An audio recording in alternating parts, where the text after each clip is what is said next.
सबसे पहले आप चैनल को सब्सक्राइब करिए, इसके बाद आप बेल आइकन को दबाइए।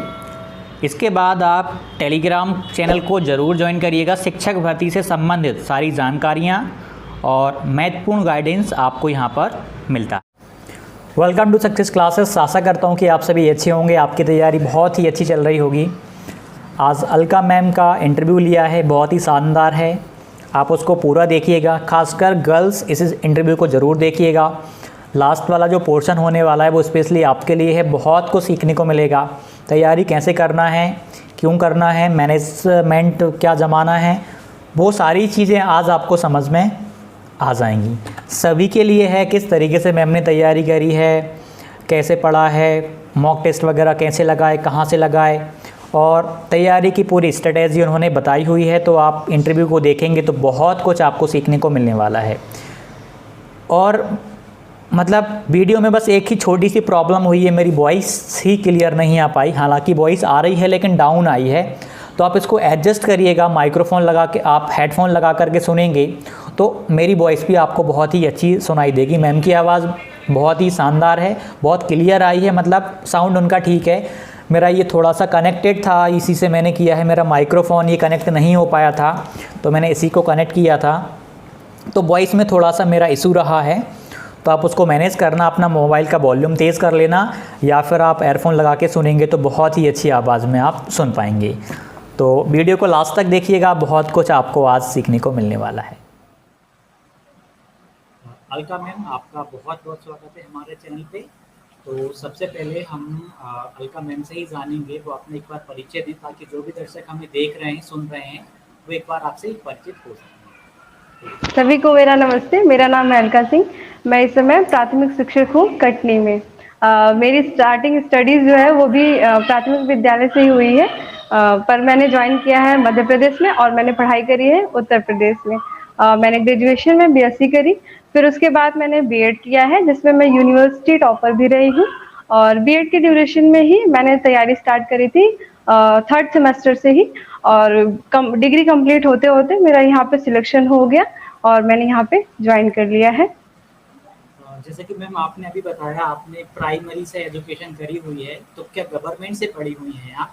यस सर, मेरी स्टार्टिंग जो स्टडीज़ है वो गवर्नमेंट स्कूल से ही हुई है। बोर्डिंग भी जो है वो भी गवर्नमेंट स्कूल से हुई है। बाद में मैंने जब कॉलेज ज्वाइन किया तो वो भी स्कॉलरशिप स्टडीज़ रही हैं।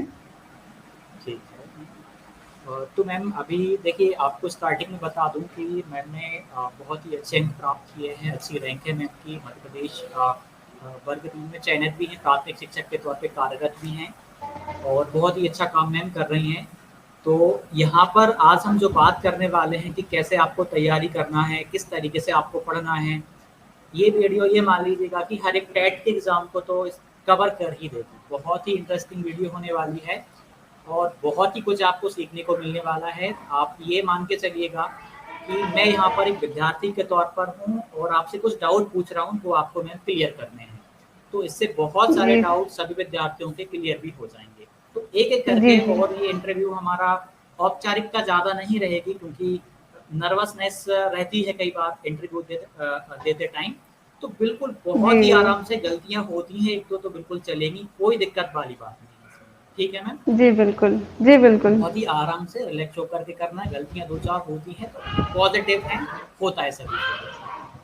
तो जी मैम स्टार्ट करते हैं। तो मैम वर्ग 2 के बारे में भी बताएंगी, वर्ग 3 के बारे में भी, और अदर एग्जाम जो होते हैं टेट के, वो भी बहुत ही अच्छे से कवर होने वाले हैं।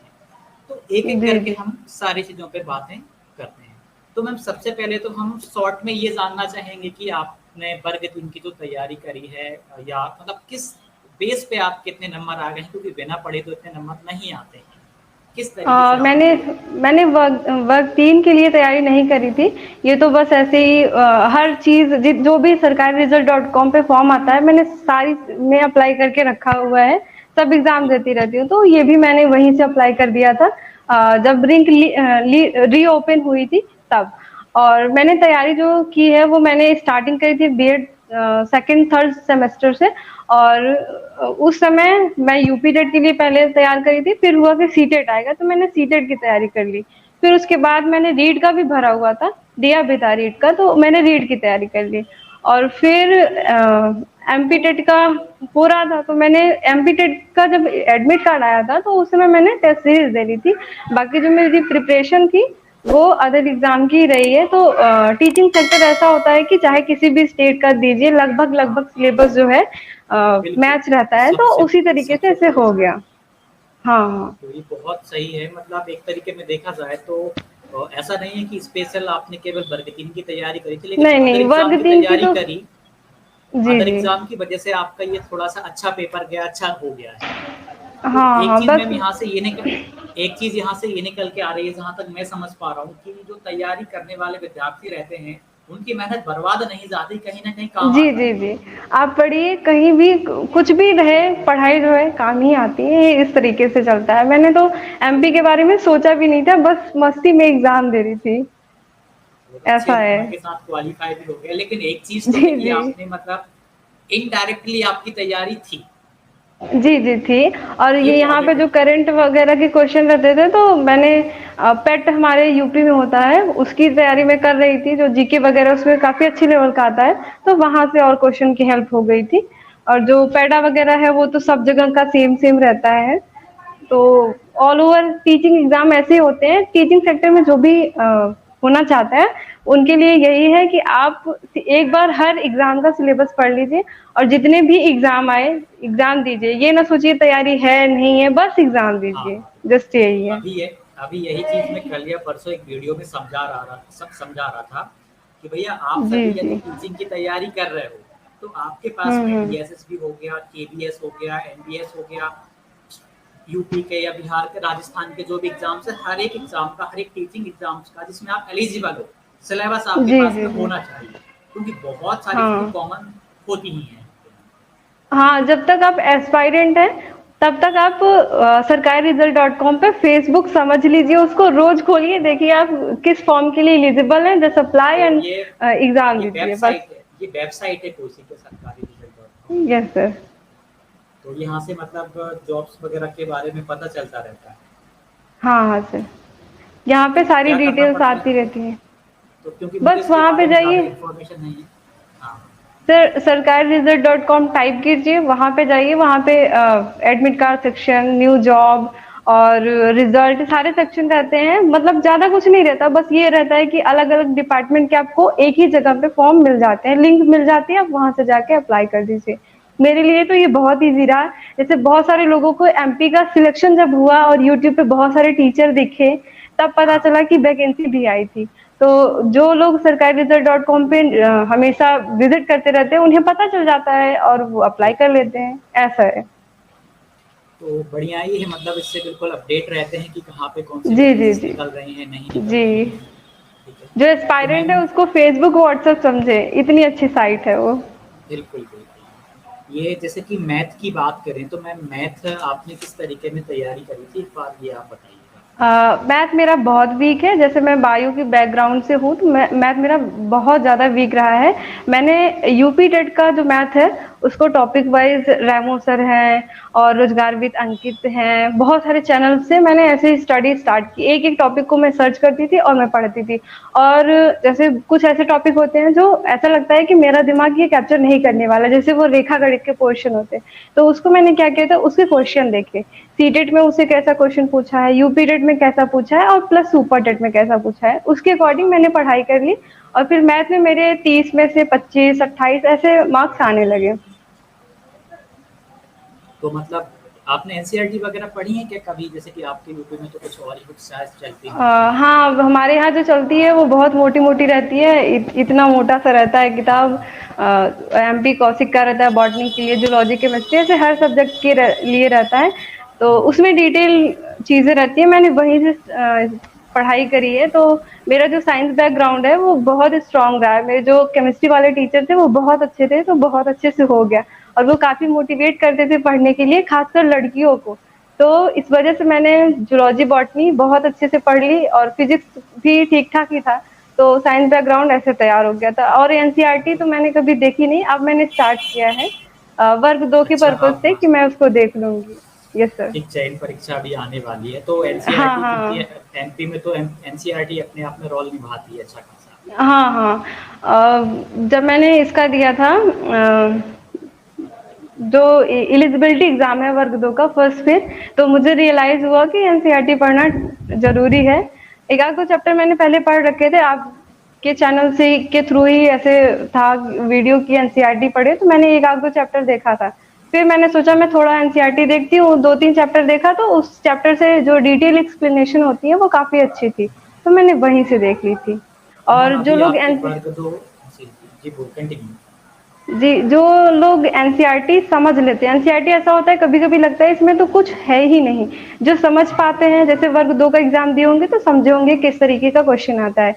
जो समझ पाते हैं वो सिर्फ एनसीईआरटी पढ़े, जो नहीं समझ पाते हैं वो यूट्यूब पे जो 12th वाले चैनल होते हैं ना, 11th-12th वाले, जैसे ये फिजिक्स वाला हो गया, ब्रेन मैग्नेट हो गया, ये सारे चैनल चलते हैं ना, वहां से जाके आप डिटेल एक्सप्लेनेशन में पूरे चैप्टर को पढ़ लीजिए, वो बहुत अच्छा तो ये काम करता जैसे है। कि आपने फिजिक्स वाला बताया, इनके 2-3 चैनल हैं, एक फाउंडेशन वाला है, एनसीईआरटी वाला भी है एक, हाँ, वो और ये फिर एनसीईआरटी वाला मतलब पढ़ ये सकते बेसिक से हैं। पढ़ाते हैं ये। जी, जी, जी।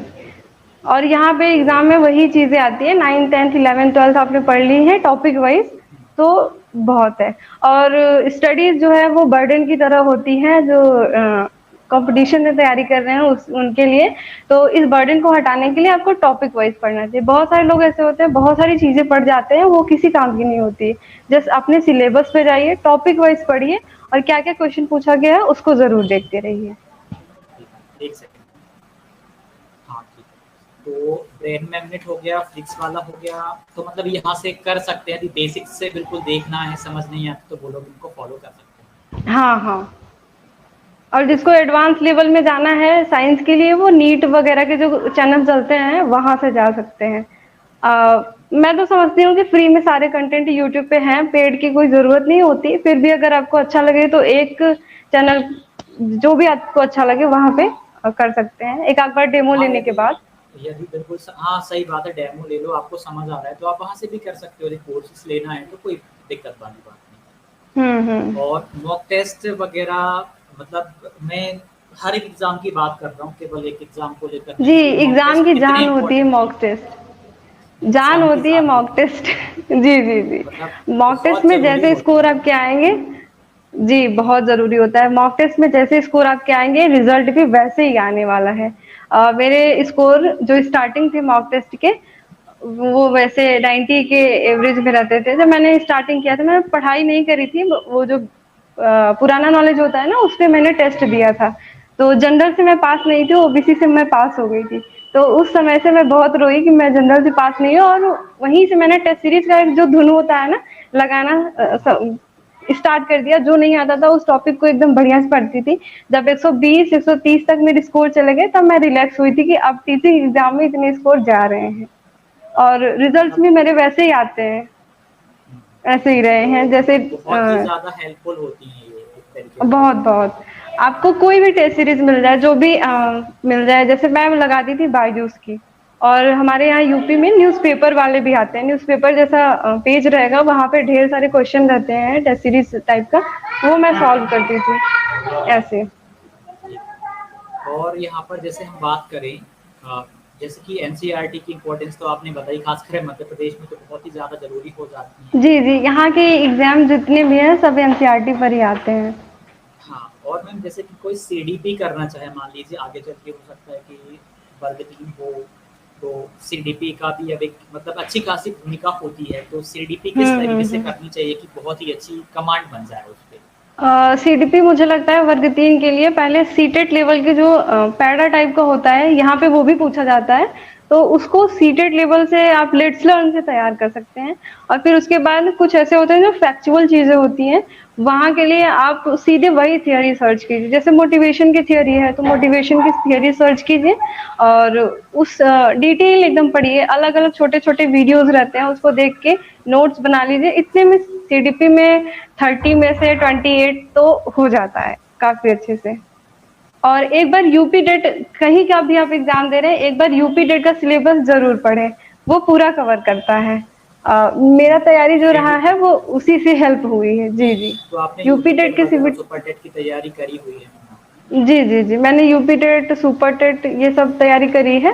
और उसमें काफ़ी अच्छे स्कोर रहे हैं। मैं जो टेस्ट सीरीज़ देती थी उसमें मेरे 120-25 आते थे, और जो मेन एग्ज़ाम का रिज़ल्ट रहा है उसमें फर्स्ट पेपर में 126 आया था, 24 आया था, और सेकंड पेपर में 124 6 ऐसे करके दोनों में था। ठीक है। मैम एक बार आप ये बताइए, आपका बेसिक बढ़िया रहा है, आपके 10th 12th में परसेंटेज क्या रहे हैं? 10th में मेरे 81 रहे हैं, 12th में मेरे 90.6 रहे हैं, और फिर ग्रेजुएशन में 72% रहे हैं, और बीएड में मेरे 77 पॉइंट समथिंग 78 रहे हैं, जिसमें मैंने यूनिवर्सिटी टॉप करी है, यही स्कोर रहे हैं। तो ये कुछ हमने बेसिक्स क्वेश्चंस पूछे थे जो कि स्टडी से संबंधित थे, मॉक क्या ये जो इम्पोर्टेंस क्या है, बुक्स वगैरह कहाँ से आपने कैसे स्टडी करी है। अभी कुछ और जी भी इनसे ज़्यादा इम्पोर्टेंट क्वेश्चंस आते हैं, उन पे हम डिस्कशन करेंगे। सबसे पहली बात, हर एक व्यक्ति ने फेस किया होगा इस चीज़ को कि जब हम तैयारी करते हैं तब जी एक डिप्रेशन वाला माहौल बन जाता है, क्योंकि कोई सपोर्ट सिस्टम ना बहुत ही कई लोगों का बहुत ही कमज़ोर रहता है, सपोर्ट नहीं करते। तो इस जी सिचुएशन जी को किस तरीके से हैंडल किया जाना चाहिए? मैं तो तुर्की ड्रामा देखती थी। मेरा सपोर्ट सिस्टम अच्छा रहा है, मेरे घर वाले काफ़ी सपोर्टिव हैं। मेरी दीदी सबसे ज़्यादा सपोर्ट करती है, वो मेंटल लेवल पे मुझे जो भी प्रॉब्लम आती है मैं उनसे शेयर कर देती हूँ और वो सॉल्व कर देती हैं। फिर भी होता है ना, कभी-कभी आप पढ़ते हैं, बहुत ज़्यादा थक जाते हैं, एक साथ बहुत सारे एग्ज़ाम, मेरे साथ तो यही प्रॉब्लम थी कि एक साथ बहुत सारे एग्ज़ाम रहते थे। जैसे मैं यूनिवर्सिटी एग्ज़ाम दे रही हूँ, उसके बीच में पेट का आ गया, उसके बीच में टेट का आ गया, सीटेट का आ गया, ऐसे ही मेरे एग्ज़ाम रहे। तो मेरे पास जो टाइम का प्रेशर होता था वो बहुत ज़्यादा होता था। तो जैसे 1 हफ्ते मैंने बहुत अच्छे से पढ़ाई करी, तो 1 दिन मैं ब्रेक ले लेती थी। उस दिन मैं एक सीरीज़ देख लेती थी। इस तरीके से मैं खुद को रिलैक्स करती थी, और स्पोर्ट में थोड़ा एक्टिव रहती थी। मैं खेलने चली जाती थी, बैडमिंटन खेल लिया। स्टडी के ये तैयारी के फेज़ का है, और जब कॉलेज का फेज़ चलता था तो कैंप वगैरह कर लेती थी। तो उसमें वो सुकून मिल जाता है, और तो प्रेशर आपके जो है वो साथ-साथ ये भी चल रहा था। जी, जी, सब साथ ही में करते थे, मज़ा आता था। तो मैम जैसे कि एक और क्वेश्चन आता है कि काफ़ी लोग तो यही पूछते हैं कि हम 10 घंटे पढ़ते हैं, हम 12 घंटे पढ़ते हैं, फिर भी हमारा अभी तक सिलेक्शन नहीं हो पाया है।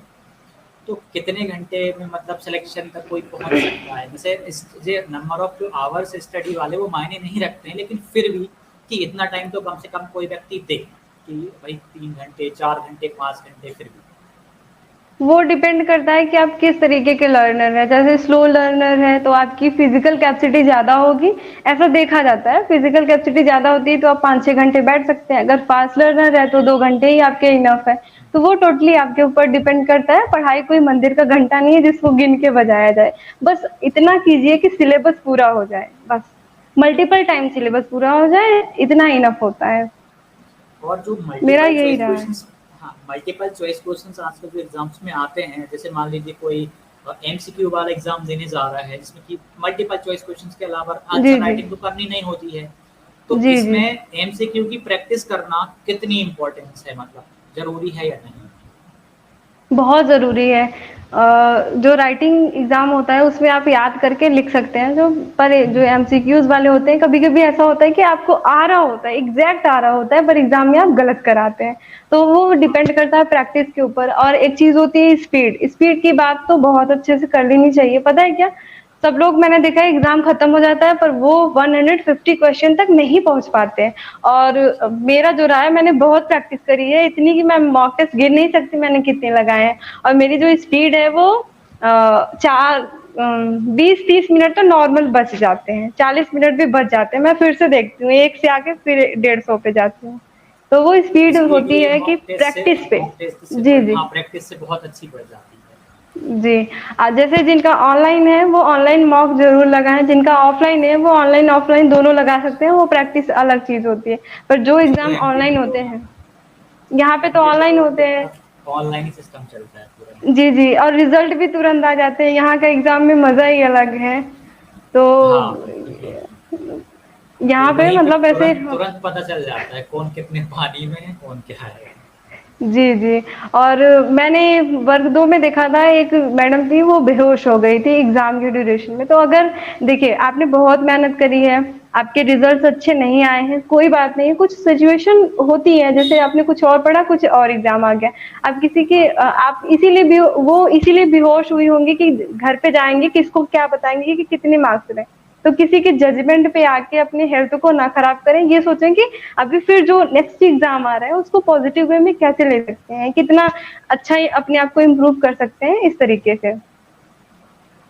और एक और चीज़ सामने आती है कि बहुत प्रॉब्लम्स आती हैं कि कई बार बहुत तैयारी तो करते हैं, लेकिन तैयारी करते-करते मतलब मन ही नहीं होता कि अब नहीं हो पाएगा, मतलब अब तो हम नहीं कर पाएँगे, मतलब क्योंकि कॉम्पिटिशन इतना बढ़ते जा रहा है। अभी मैं आपको मध्य प्रदेश की सिचुएशन बताता हूँ। अभी बीएड के एडमिशन हुए हैं, पहले पहली काउंसलिंग अभी हो गई है यहाँ पर। तो जी। मतलब मैंने अपनी सिस्टर का भी करवाया है और भाई का भी एडमिशन करवाया। सिस्टर का नाम आ गया, भाई का नाम नहीं आ पाया क्योंकि भाई के परसेंटेज थे 65 के बेस पे हो रहा था। सिस्टर के मतलब मार्क्स थे 80% थे क्योंकि कोविड में वो पढ़ी हुई थी। हाँ, तो जी, कोविड में क्या है कि जी। थोड़ा-सा परसेंटेज का इस बार रहा है, अच्छा हाँ, रहा है। उस तो बार ही अच्छा रहा है। तो हुआ क्या कि मतलब बहुत ज़्यादा कट ऑफ गया है, मतलब 70 वालों का यूआर का मैंने देखा कि भैया नाम ही नहीं आ पा रहा उनका। तो अब हुँ। कंपटीशन इतना होते जा रहा है, बहुत सारे लोग मतलब बीएड, डीएड कर रहे हैं, खासकर मध्य प्रदेश में भी कंपटीशन बढ़ रहा है। तो क्या इतना कंपटीशन बढ़ रहा है, तो इस कंपटीशन में भी एग्ज़ाम निकाल सकते हैं या नहीं निकाल सकते? बिल्कुल निकाल सकते हैं, बहुत ईज़ी है। पता है वो कॉम्पिटिशन सिर्फ़ नंबर का है, जो रियल कॉम्पिटिटर होते हैं, वो वैकेंसी जैसे आपकी 10,000 है तो रियल कॉम्पिटिटर सिर्फ़ 20,000 ही होंगे। वो जो लाखों की जनसंख्या है वो एक भीड़ मात्र है। क्योंकि मैंने देखा है यहाँ पे जब एग्ज़ाम सेंटर में, जैसे हमारे यहाँ तो रिज़ल्ट बाद में आते हैं, यहाँ पे रिज़ल्ट तुरंत आ गया। तो सबके मुँह देख के एक सेंटर में कम से कम 4-5 बच्चे पास हुए, तो रेशियो ले लीजिए हाँ। सीरियस स्टूडेंट कितने हैं। बस यही चीज़ें हैं। तो इसमें निराश नहीं होना चाहिए कि बहुत सारे लोगों ने फॉर्म भरा है, क्या है, कैसे है। बस आप अपने को देखिए, आपको 1 सीट चाहिए, उतना अच्छा परफ़ॉर्म कीजिए, जो भी पिछली मेरिट गई है उससे मतलब 10-20 नंबर ज़्यादा पे अपने आप को सेट कर लीजिए। अब थोड़ा-सा और अच्छा हाँ, जैसे मान लीजिए वर्ग 3 का इस बार 115-20 जो भी गया है जनरल के लिए, आप 130 तक अपने आप को सेट कर लीजिए कि उतने नंबर आ जाए, तो फिर अगली बार में आपका सिलेक्शन डन है। थोड़ा-सा एक कदम आगे तो सोचना पड़ेगा। जी, जी, जी। अब जॉब है क्योंकि करने के लिए इतना तो करना पड़ेगा। हाँ, क्योंकि मतलब जैसे कि अभी मतलब ये मान लीजिएगा एक जैसे वर्ग 3 का ही देख लीजिएगा, लगभग 8 या 9 लाख लोगों ने पेपर दिए और वर्ग 2 के भी लगभग 6-7 लाख लोगों ने लगभग पेपर दिए हैं। कॉम्पिटिशन धीरे-धीरे बढ़ रहा है, लेकिन मैंने एग्ज़ाम दिया या बहुत सारे लोगों ने दिया, तो वहाँ पर ना बहुत ही कम लोग क्वालिफ़ाइड हो पा रहे थे पेपर में। इसलिए मेरे वो सेंटर में तो वहीं पे मुश्किल छँट से जाते हैं 4 ना या वो। 5 थे। हाँ, तो ये गलतियाँ क्या कर देते हैं लोग कि मतलब एग्ज़ाम ही क्वालीफ़ाई नहीं कर पा रहे हैं। वो होती है, एक तो होती है सीरियस स्टडी नहीं हुई, दूसरी चीज़ होती है कि जो पढ़ना था उसको पढ़ने के बजाय कुछ और पढ़ लिया गया। तीसरी चीज़ होती है कि उस आपने प्रैक्टिस नहीं करी। मेरी बगल में एक मैडम थी, वो कर्सर मूव नहीं कर पा रही थी, माउस अच्छे से नहीं चला पा रही। तो आप बताइए स्क्रॉल करने में, पेज अप डाउन करने में, दूसरे नेक्स्ट क्वेश्चन पे जाने में बहुत सारा उनका टाइम ऐसे ही चला जाएगा। वो 150 देख भी नहीं पाएँगे सारे क्वेश्चन। तो प्रैक्टिस बहुत ज़रूरी है। तो मैंने तो कई बार मैं वीडियो में बार-बार बोलते रहता हूँ कि आपका जो ऑनलाइन एग्ज़ाम हो रहा है ना, तो ऑनलाइन आप जी, अपने जी। कंप्यूटर पे या मोबाइल पे आप मॉक टेस्ट या प्रैक्टिस आप अपने मतलब ऑनलाइन करिए। ये नहीं कि आप ऑफलाइन बुक लेके आए, उससे भी करिए, लेकिन आप ऑनलाइन भी करेंगे तो और बेटर रहेगा। एमपी के एग्ज़ाम के लिए तो ऑनलाइन बहुत ही ज़रूरी है, क्योंकि यहाँ पे ऑनलाइन ही होता है। तो सबको कंप्यूटर लिटरेसी जो है वो होनी बहुत ज़रूरी है। खासकर आपका माउस पे कमांड हो, कर्सर कैसे है, up down, next, previous, last में, फर्स्ट में, ये चीज़ें बहुत अच्छे से आनी चाहिए। जूम कैसे करना है, जूम आउट हाँ, कैसे करना है, ये चीज़ें बहुत क्योंकि ज़रूरी है। क्योंकि मध्य प्रदेश में क्या होता है कि जो इंटरफेस होता है एग्ज़ाम का, जो कंप्यूटर हाँ, स्क्रीन वो पर जो होम पेज डिफरेंट होता है, वो होता है। चेंज होता रहता है। वो चेंज होता जी, रहता है, जी। अलग हर बार अलग ही देखा है मैंने तो। जी, तो जी। इसलिए प्रैक्टिस करें तो और बढ़िया रहता है। इसमें ऑनलाइन टेस्ट एक और सीरीज़ चीज़ में बहुत ज़रूरी रहती है। जी। बिल्कुल, बिल्कुल। इसमें एक और चीज़ है कि फीमेल्स के साथ में प्रॉब्लम्स आती हैं कि ये तैयारी कर मतलब बहुत सारी प्रॉब्लम्स आती हैं, तो उन्हें वो कैसे मैनेज करें कि उनकी तैयारी भी हो जाए और उनके पास एक जॉब अच्छी खासी हो भी जाए, तो किस तरीके से तैयारी करनी चाहिए? अगर कोई अनमैरिड लड़की मुझे सुन रही है तो आप खुद को प्रायोरिटी दीजिए, दुनिया को पीछे रखिए, अपने आप को कहीं सेट कर लीजिए, तभी आपकी ज़िंदगी है। मैं आपको पहले से बता दे रही हूँ। अगर जो मैरिड इंसान है वो मुझे देख रही हैं, देखिए मुझे उस लाइफ का ज़्यादा एक्सपीरियंस नहीं है, पर जैसे मैंने अपनी सिस्टर को देखा है तो उनके पास बहुत कम समय रहता है। फैमिली मेंटेनेंस करना और फिर पढ़ना, बोथ आर डिफरेंट थिंग। उसमें टाइम बहुत अपने लिए कम बच जाता है। तो आप अपने आप को देखिए, उस ड्यूरेशन में आप खुद को कैसे पॉजिटिव रख सकती हैं। सबसे पहले तो आप खुद को पॉजिटिव रखिए, देन आप थोड़े-थोड़े टाइम निकाल के आप पढ़ते रहिए। जैसे आप कुकिंग कर रही हैं, तो ईयरफ़ोन लगा लीजिए, हेडफ़ोन लगा लीजिए, वायरलेस कुछ भी खरीद के लगा लीजिए और क्लासेस देखते रहिए। ऐसे पढ़ सकती हैं, मेरी दीदी ऐसे पढ़ती है, तो ये आइडिया मुझे बहुत अच्छा लगता है। और खुद को बहुत प्रायोरिटी दीजिए, आपको कोई प्रायोरिटी नहीं देता, तो जो फर्स्ट प्रायोरिटी आपकी है वो आप ही हो, ऐसा करिए, सोचिए इस और तरीके को। हाँ, एक और चीज़ मैं आपको बताता हूँ कि मतलब क्लासमेट ही है मेरी, साथ में पढ़ी हुई है, उसकी शादी हो गई, उसके साथ पता है प्रॉब्लम क्या आती है? उसकी सास जी उसे जी। पढ़ने नहीं देती, बोलती कि गवर्नमेंट जॉब की क्या क्या करेगी? तो मतलब ऐसी सिचुएशन ना 1-2 के साथ नहीं होती है, बहुत लोगों के साथ बहुत होती सारे है। लोगों के साथ होती है। देखिए मैं एक चीज़ हाँ, बता दूँ, आपका हस्बैंड लाखों रुपए कमा ले, आपके लिए वो मिट्टी के बराबर। जो होता है ना, पराधीन सपने सुख नाही, ये मेरे टीचर ने कहा था। उन्होंने कहा था कि बेटा तुम पढ़ने में बहुत अच्छी हो, अपने पैरों पे हो जाओ, कहीं और चली जाओगी तो ये जो तुम्हारा टैलेंट है इसकी कोई वैल्यू नहीं रह जाएगी। पहले अपने पैरों पे हो जाओ, उस दिन जो खुशी होगी ना, सारे त्योहार स्किप कर दो, फ्रेंडशिप सर्कल हटा दो, पार्टीज नहीं अटेंड करो, सब कुछ छोड़ छाड़ के पढ़ने में लग जाओ। जिस दिन कुछ बन जाओगी, जब सैलरी आएगी पहली वाली, दिवाली, होली और इंडिपेंडेंस डे उसी दिन तुम्हारा होगा। और सच में जब बिल सैलरी आई तो मुझे फील हुआ कि सारे फेस्टिवल आज ही हैं। बिल्कुल। और स्वतंत्रता भी कोई अच्छी बात होती है, स्वतंत्रता अपने आप में वो भी जी जी। बहुत ज़रूरी है।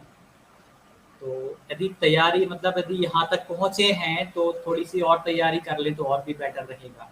जी जी जी। और जैसे कि एक और चीज़ आती है कि मतलब हम मान लीजिए तैयारी कर रहे हैं, हमें पढ़ते-पढ़ते 8 या 9 घंटे के समथिंग हो गई है। तो हम्म। अब माइंड को फ्रेश करना है, तो उस टाइम पे क्या करें कि माइंड भी फ्रेश हो जाए और फिर से दोबारा तैयारी करें तो हमारा मन लगने लगे? अ, कुछ दिन के लिए ब्रेक ले लीजिए, रिश्तेदारों में घूम लीजिए या दोस्तों से बात कर लीजिए, या सोलो। मैं क्या करती हूँ, मैं सोलो ट्रैवलिंग पे चली जाती हूँ। वो थोड़ी दूर तय करती हूँ कि यहाँ तक जाना है, मैं वहां तक जाती हूँ। फिर आप जब आएंगे तो आप सोचेंगे कि इतनी सारी दुनिया है, सब आगे बढ़ रहे हैं, आपको भी बढ़ना है। और नए नए लोगों से मिलते रहिए, जो भी अच्छे लोग हैं उनको ऑब्जर्व करते रहिए कि ये चीजें देखिए। अब हमारे यूपी में एक टीचर है, वो प्राइमरी टीचर थे, अभी पीई से निकाले, उनका चैनल है जावेद आलम सर। तो उन ऐसे देखते रहिए लोग क्या कर रहे हैं, यहाँ से यहाँ, यहाँ यहाँ, ऐसे अपना लेवल अप करते रहिए। चलती के नाम जिंदगी वही है, आगे बढ़ते रहिए। नहीं, सही बात है। मतलब ऐसी बहुत सारी सिचुएशन देखिए एस्पिरेंट की लाइफ में तो आती रहेंगी, और सच बता रहा हूँ मैं मतलब कि इन चीज़ों का मज़ा आपको जब आएगा जब आपकी जॉइनिंग हो जाएगी कहीं न कहीं। जी जी, सब कुछ बहुत बहुत याद आता है अभी कि मैंने कैसे कैसे स्ट्रगल करके यहाँ तक पहुँचा है। हाँ, अभी एक दोस्त की बात याद आ गई, मतलब ये 2-3 दिन पहले ही बात हुई थी। उन्होंने मुझसे बोला कि अमित, जब अपन तैयारी कर रहे थे ना, वो वाला फ़ेज़ बहुत अच्छा था। मतलब बहुत अब ही थोड़ा-सा प्यारा और था। डिफ़िकल्टीज़ हैं, वो पहले का था, लेकिन इन चीज़ों को आप मतलब जिनकी अभी जॉब नहीं लगी है, वो तब समझ पाएँगे जब वो यहाँ पर आ जाएँगे, जॉब ले लेंगे। जी तो बिल्कुल इस समय बिल्कुल। को एन्जॉय करते-करते यदि तैयारी करेंगे, तो ये बहुत ही बढ़िया रहेगा। जी, तैयारी के साथ-साथ आप जो भी चीज़ें हैं आपके आस-पास उसको अच्छे से ऑब्ज़र्व करते-करते चलिए। सारी चीज़ों को मतलब बैलेंस में लेके चलिए, फ़ोकस रखिए कि आपको एक जॉब चाहिए, दैट्स इट।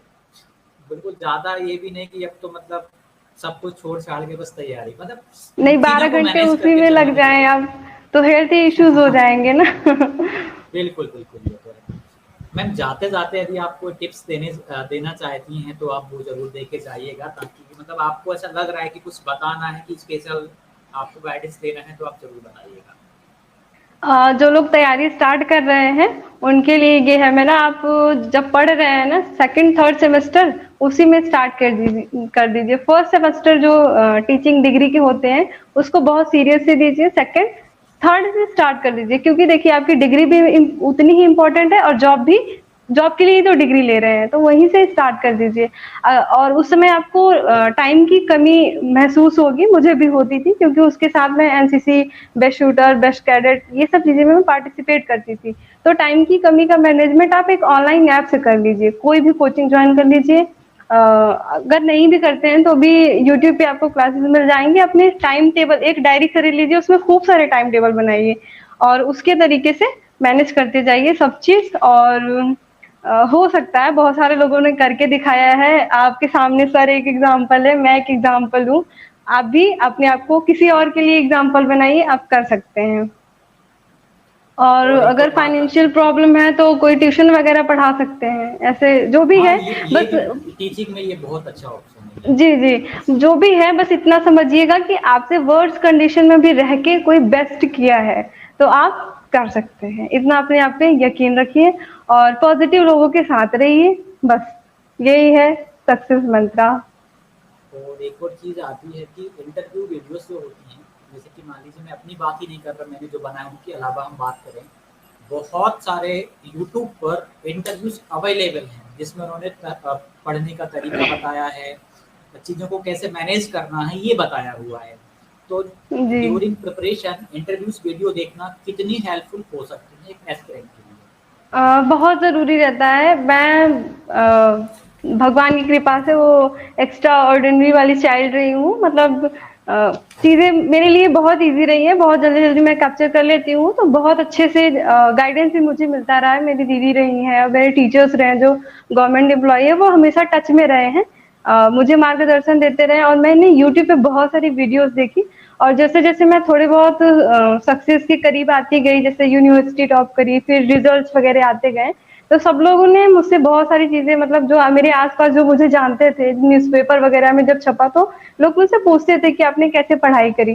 तो फिर मेरे आया कि ऐसे बहुत सारे लोग होंगे जो जानना चाहते होंगे, जिनको हेल्प मिल सकती होगी। तो मैंने भी ऐसे वीडियोस देखा है और मैंने भी बनाया है।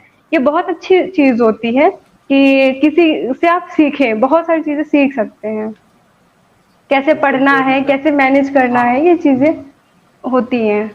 और ये बहुत कम मिलती हैं भी, यदि ऐसे इंटरव्यूज मिल रहे हैं तो बिल्कुल आप अपना टाइम वहाँ पे दे सकते हैं। बिल्कुल और बिल्कुल। लास्ट में जाते-जाते ये भी बताऊँगा कि मैम का चैनल भी है, मैम खुद गाइड करती जी हैं, मैंने मैम का चैनल देखा हुआ था तो सोचा कि क्यों ना मैम की कहानी मेरे माध्यम से यहाँ पर आपके साथ साझा की जाए और आप उनसे जुड़ सकते हैं, बहुत ही अच्छा गाइडेंस मैम देती हैं और आप उनकी वीडियोज़ देखिएगा। मतलब सबसे पॉजिटिव चीज़ उनके साथ ये है कि बच्चों के साथ में मिलना, दुनियादारी एक जी तरफ, जी। बच्चे एक तरफ, मतलब जिन्हें हमें हाँ, पढ़ाना है लाइफ ना, में वो प्रॉब्लम, हमारे लिए ज़्यादा इम्पोर्टेंट है। जब मैंने ज्वाइन करी थी तो मेरे साथ वो ट्रैवलिंग डिफिकल्टीज बहुत ज़्यादा थी। 30 किलोमीटर मेरे पास कोई ट्रांसपोर्ट सिस्टम नहीं था। मैं बहुत स्कूल के बाहर मैं बहुत रोती थी, पर जब स्कूल में एंटर करती थी तो मुझे ये आइडिया रहता था कि मेरी एक एक फीलिंग बच्चों के ऊपर इफेक्ट करेगी, तो मैं वहाँ पे बहुत हाँ, हैप्पी होके अच्छा इंटरेक्शन के साथ पढ़ाती थी और बच्चे बहुत खुश रहते हैं, मैं भी वहाँ पे बहुत खुश रहती हूँ। बाकी दुनिया स्कूल के बाहर में देख लेती हूँ, नहीं ऐसे सही चलता है ना, है। मेन चीज़ ये है कि क्योंकि 2 चीज़ें हैं, मतलब कई बार सच बता रहा हूँ, बहुत ऐसा कई लोगों के साथ में मैंने देखा है कि बहुत बड़ी-बड़ी प्रॉब्लम से वो गुज़र रहे होते हैं। इवन अभी भी जी उनमें से जी। काफ़ी लोग जो इंटरव्यू देख रहे हैं, क्या पता कौन किस परेशानी से गुज़र रहा हो। किसी के पास भाई तैयारी करने के लिए पैसे की प्रॉब्लम है, किसी के पास एक अलग एक ही कमरा है, पूरी फैमिली उसी में रहती है। जी, जी। तो ऐसी अब बहुत सारी सिचुएशंस मुझे आती एक हैं। मैम का, सर मुझे एक मैम का मेरे चैनल पे मैसेज आया था, उनकी जॉब लग गई है, फिर भी उनके जो इन-लॉज़ हैं वो टॉर्चर करते हैं। वो बोल रही थी मैं क्या करूँ? मैं कि अपने आप को चूज़ कर लीजिए। बस जो भी है, सबसे पहली प्रायोरिटी आप किस कंडीशन में रहते हैं, आपके साथ चीज़ें क्या चल रही हैं, उन सबको साइड में थोड़ा-सा हटाने की कोशिश कीजिए और खुद को प्रायोरिटी दीजिए। आपकी जॉब है, आपकी स्टडीज़ है, आपको आगे बढ़ना है, उसको प्रायोरिटी दीजिए। धीरे-धीरे चीज़ें अपने आप अच्छी हो जाती हैं। मेरी भी अब सेट हो गई है, पहले मैं जब आई थी तो हाँ, डिफ़िकल्ट थी, अब सेट हो गई है चीज़ें। हाँ, स्टार्टिंग में प्रॉब्लम्स होती हैं। अभी जो इंटरव्यूज़ देख रहे हैं, आप में से जॉइनिंग आपकी होगी, तो स्टार्टिंग में जब आप जाओगे तो आपको ऐसा लगेगा कि हम जो तैयारी कर रहे थे वही जीवन हमारा ठीक था, क्योंकि स्टार्टिंग जी, में जी, थोड़ा बहुत, एडजस्ट होने बहुत। में टाइम लगता है। हुँ। तो मैम का इंटरव्यू हुआ, मैम ने बहुत सारी चीज़ें बताई हैं, बहुत ही अच्छे से बताई हैं।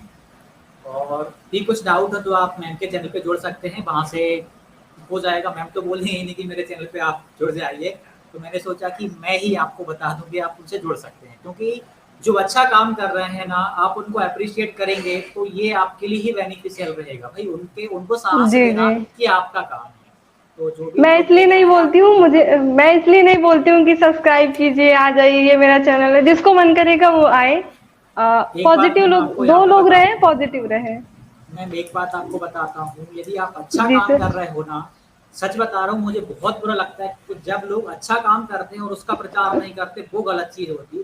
यदि आप अच्छा काम कर रहे हो तो आप अच्छे काम का प्रचार कर सकते हो, क्योंकि देखिए पीपल्स 2 तरीके के हैं भाई, कुछ आपको सपोर्ट करेंगे, कुछ आपको नहीं करेंगे। तो जो सपोर्ट कर रहे जी, हैं ना, जी। उन पे आप फोकस करिएगा, जो नहीं कर रहे हैं आप क्या करोगे उस पे ध्यान देकर? तो हाँ, वो अच्छे तो काम का है। जितना प्रचार कर सकते हो करना चाहिए, बिल्कुल।